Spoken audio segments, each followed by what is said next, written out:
청취자님, 혹시 생존 수영이라는 단어를 들으면 머릿속에 가장 먼저 떠오르는 장면이 어떤 건가요? 아마 대부분은 그 꽉 조인 주황색 구명조끼부터 떠올리시지 않을까요? 맞아요. 구명조끼 입고 차가운 물속에서 막 발을 동동 구르거나 어떻게든 수면 위로 고개를 내밀려고 허우적대는 그런 아주 긴박한 모습을 상상하실 겁니다. 사실 저도 예전에는 생존 수영하면 딱 그런 이미지밖에 없었거든요. 그쵸, 저도 그랬어요.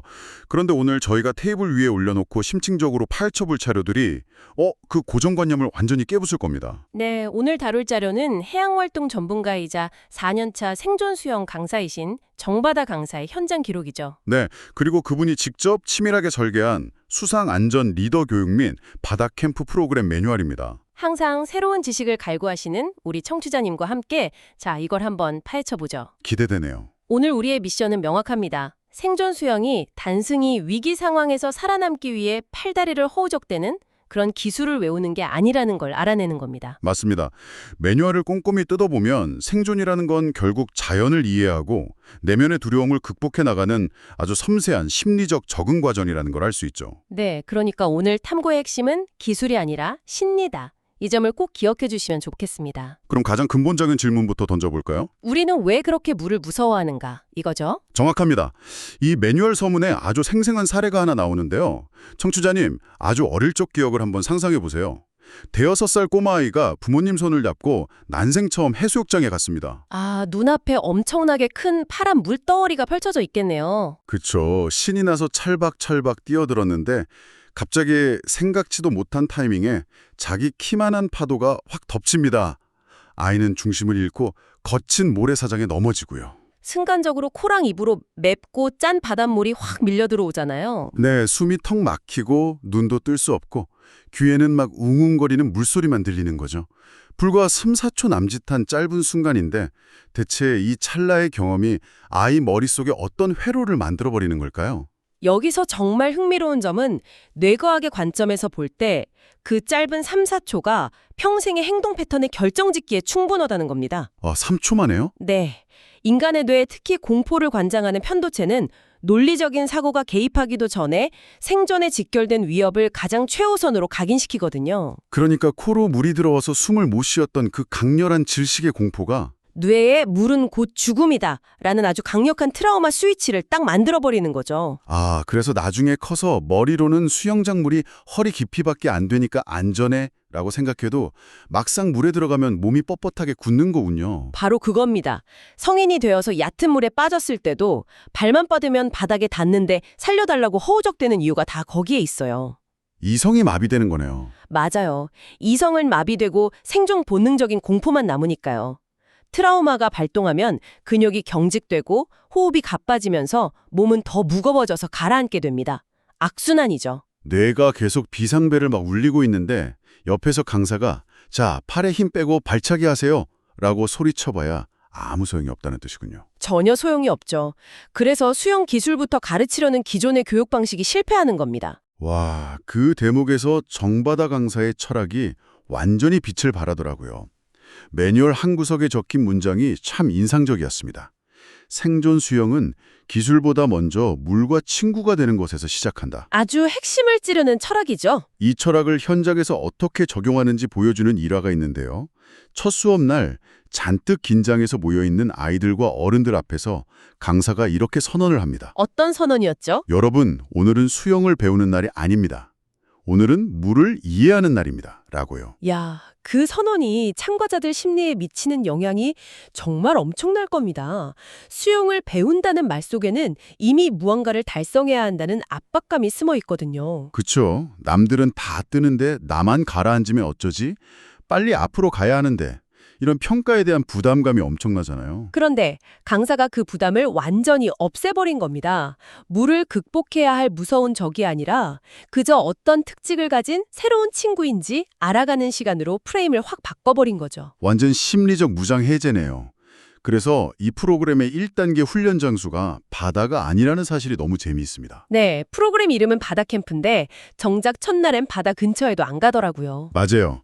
대신 가장 완벽하게 통제된 파도가 없는 실내 수영장으로 갑니다.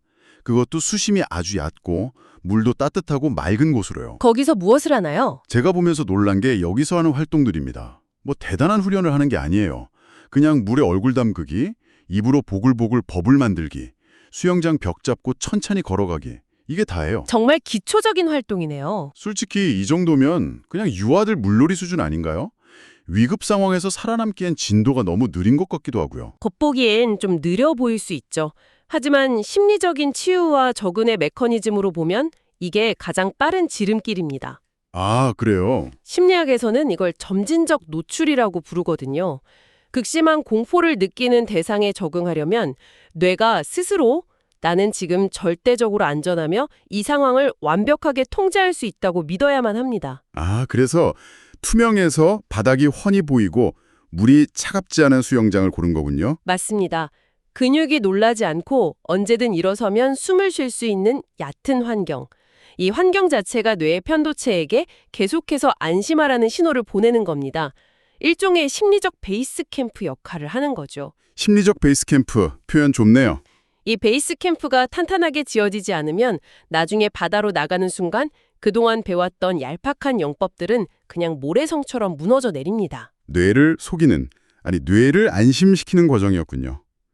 자, 그렇게 수영장에서 마음의 베이스 캠프를 짓고 나면 드디어 2단계로 넘어갑니다. 이제 수영장을 벗어나 밖으로 나가는 거네요. 네, 여기서도 매뉴얼의 디테일이 돋보이는 게 곧바로 거친 파도가 치는 바다로 뛰어들지 않습니다. 방파제가 있거나 파도가 거의 없는 아주 잔잔한 해변으로 향하죠. 이것을 더 큰 맥락과 연결해보면 통제된 수영장과 실제 바다 사이의 징검다리 역할을 하는 단계라고 볼 수 있습니다. 맞아요. 강사가 참가자들에게 요구하는 과제들을 보면 정말 독특해요.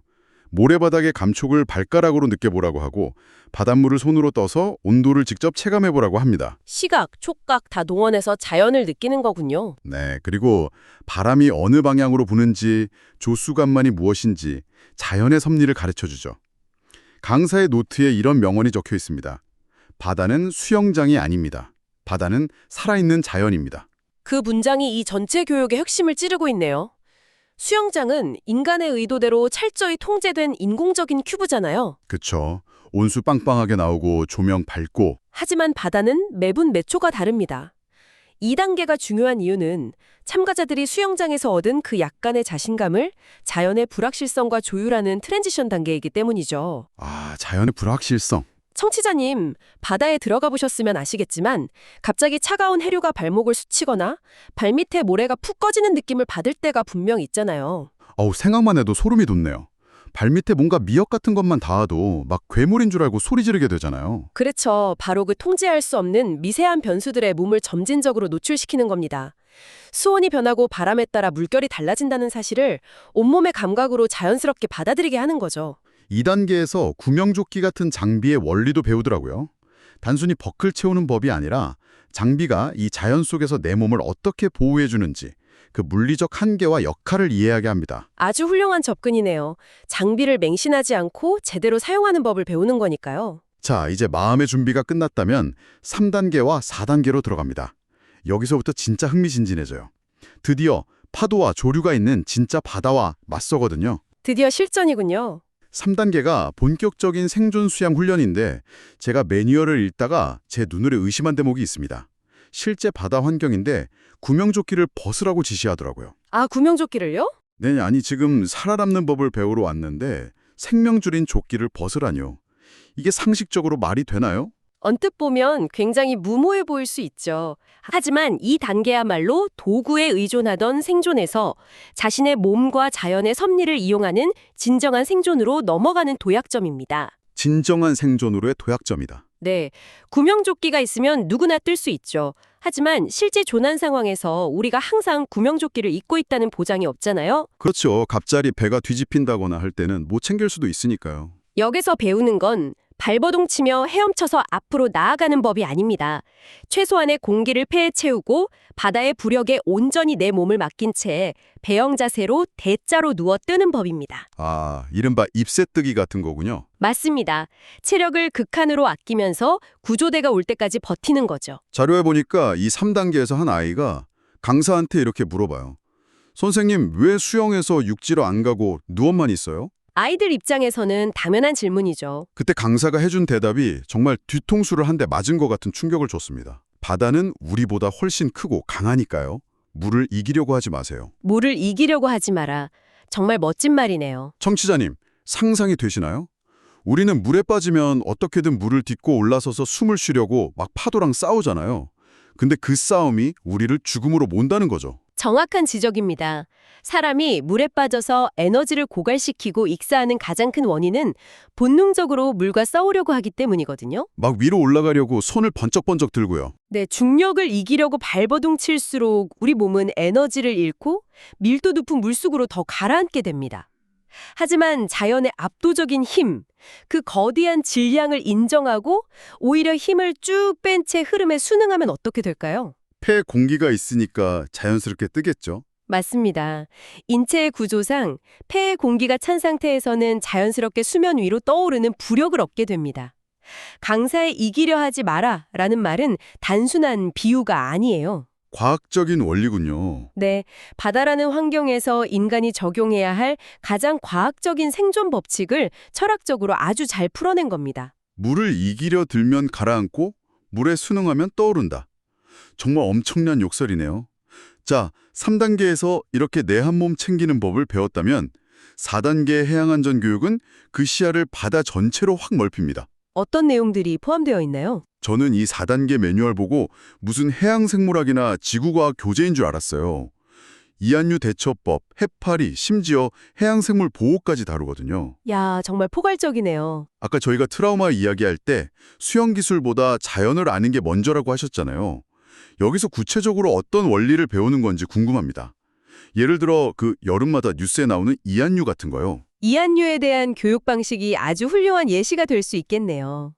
청취자님, 바다에서 가장 무서운 암살자가 바로 이한류입니다. 파도가 갑자기 먼바다로 쫙 빠져나가는 거죠. 네, 파도가 해변으로 밀려왔다가 빠져나갈 때 특정한 좁은 길을 찾아서 마치 물속의 아주 빠른 러닝머신처럼 먼바다로 맹렬하게 역류하는 현상이죠. 듣기만 해도 무섭네요. 대부분의 사람들은 이한류에 휩쓸려 육지에서 멀어지면 본능적으로 살기 위해 육지를 향해 정면으로 헤엄치려 합니다. 당연하죠. 해변 쪽으로 가야 살 수 있으니까요. 하지만 그게 바로 러닝머신 위에서 앞을 향해 전력 질주하는 것과 똑같습니다.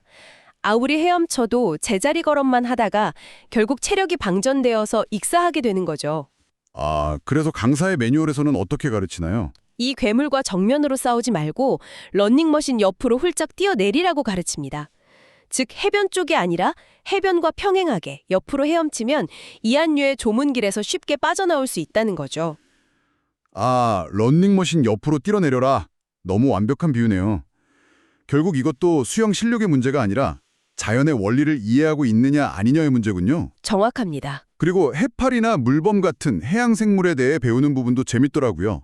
보통 생존 매뉴얼이면 독해파리를 피하는 법 정도만 적혀 있을 텐데 이 매뉴얼은 오히려 생태계를 보호해야 한다고 강조해요. 마인드셋 자체를 바꾸는 거네요. 네, 우리가 그들의 집에 잠깐 방문한 손님이라는 마인드셋을 심어주는 거죠. 미지의 괴물이라고 생각하면 두렵지만 아, 쟤는 원래 여기 사는 애고 저런 특징이 있구나 알게 되면 불필요한 공포가 사라지니까요. 아는 만큼 두려움이 사라지는 법이죠. 또 하나 눈여겨볼 게 버디 시스템과 그룹 이동 같은 팀 안전활동입니다. 위급할 때 왜 굳이 다른 사람을 챙기라고 하는 걸까요? 사실 내 코가 석자인데 말이죠. 인간은 본디 사회적 동물이라서 거대한 자연 앞에서 혼자 남겨졌다는 고립감을 느낄 때 공포가 극대화됩니다. 아, 혼자라는 생각이 패닉을 부르는군요. 네, 패닉이 오는 거죠. 하지만 버디 시스템, 즉 서로가 서로의 안전을 책임지고 시야에 두는 짝꿍 시스템은 물리적인 안전망일 뿐만 아니라 아주 강력한 심리적 단 역할을 합니다. 심리적 다치요? 나를 지켜봐주는 사람이 있다는 사실만으로도 편도체의 공포 반응이 크게 낮아집니다.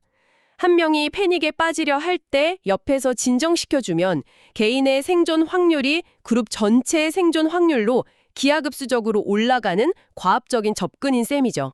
심리적 닷. 결국 여기서도 핵심은 심리적 안정감이네요. 자, 지금까지 두려움을 없애고 자연의 원리를 이해하고 진짜 바다에서 체력을 아끼며 떠있는 법을 배웠습니다. 이 정도면 충분히 살아남을 수 있을 것 같은데요. 그쵸. 근데 매뉴얼은 여기서 멈추지 않고 5단계 바다 캠프 실습과 수상 안전 리더 교육이라는 거대한 피날레로 우리를 이끕니다. 청취자님, 이 캠프의 모습을 한번 상상해 보세요. 분위기가 완전히 달라졌겠네요. 불과 며칠 전만 해도 발에 물만 닿아도 막 울음보를 터뜨리던 사람들이 이제는 패들보드 위에 서서 느긋하게 노를 젓고 있습니다. 서핑보드에 엎드려 파도를 타면서 환호성을 지르고요. 와, 물이 완벽한 놀이터가 된 거군요. 맞아요. 해안 절벽을 탐사하면서 해양 생물들도 관찰하고요. 물은 그들에게 더 이상 공포의 대상이 아니라 배움터가 된 겁니다. 이 극적인 변화가 우리에게 던지는 아주 묵직한 메시지가 있습니다. 정바다 강사가 왜 굳이 수상안전 리더 교육이라는 거창한 목표를 세웠을까요? 글쎄요. 왜 리더까지 키우려고 했을까요? 생존 수영의 최종 진화 형태는 나 혼자 살아남는 고립된 생존자가 아니라 타인을 이끌고 환경을 통제할 수 있는 리더가 되는 것이기 때문입니다. 나 혼자 사는 걸 넘어서서. 매뉴얼에 명시된 리더의 자질들을 뜯어보면 정말 고도의 전문성이 요구되거든요. 구름의 모양이나 바람의 냄새로 기상 변화를 예측하는 통찰력도 필요하고요. 조류의 흐름과 해저 지정을 파악하는 분석력도 있어야겠네요. 그렇죠. 그리고 패닉에 빠진 다수의 참가자를 진정시키고 통솔하는 리더십, 환경의 중요성을 가르치는 교육자의 마인드까지 요구됩니다. 듣고 보니 1단계부터 4단계까지의 과정이 결국 이 리더를 만들기 위한 엄청나게 촘촘한 빌드업이었네요. 하나하나 다 연결되어 있죠. 기상이나 지형을 파악하는 건 2단계와 4단계에서 배운 자연의 섭리 덕분이고 응급 상황에서 남을 통솔하려면 자기가 먼저 3단계에서 생존 부력을 체득해봤어야 하니까요. 네. 게다가 가장 중요한 점은 진정한 리더는 스스로 물에 대한 극심한 공포를 겪어보고 그것을 이겨낸 사람이어야 한다는 겁니다. 태어날 때부터 물개 같은 엘리트 수영 선수가 아니라요? 맞습니다. 엘리트 선수는 물을 무서워해서 발버둥 치는 초보자의 마음을 온전히 공감하기 어렵거든요.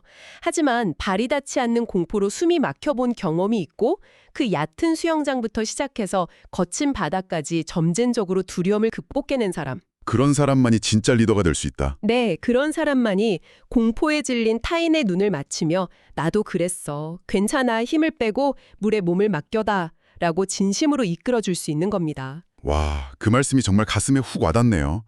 결국 이 매뉴얼은 단순한 수영 교본이 아니라 두려움을 극복하고 성장하는 인간의 심리 발달 보고서나 다름없습니다. 동의합니다. 청취자님, 오늘 우리가 정바다 강사의 4년치 노하우가 담긴 이 자료들을 파헤치면서 발견한 가장 큰 수학은 무엇일까요?